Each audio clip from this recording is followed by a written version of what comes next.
That's a very good question. Wow.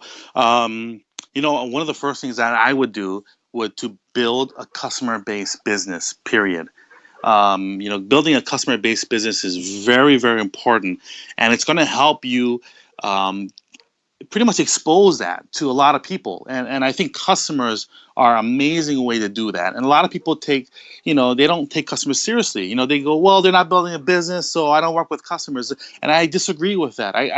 When I get a customer into the business, or excuse me, into the, as in the business, what I mean is to the products, I'm working with them. I'm seeing how they feel on the products. Is there anything I can do? Do they need more research? Whatever it is, I'm walking through them through those stages, like how I would do it to a normal member.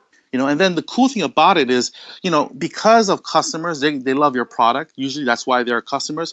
They could be lifetime customers. They could be customers for life.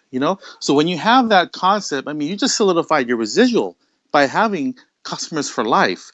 And the good thing about customers is, it makes it so simple. You don't have to deal with them a lot. A lot of times customers call customer service if they have any problems. You know what I mean? So you leverage your business based off that as well. So having a solid customer base is amazing, because out of that percentage of customers, you're going to get people that say, I can do this. You're going to get people say that, wow, what's the next step? How can I take advantage of this? Because they've seen the blessings that they've received as a customer, and maybe they want to share that blessing as well with other people.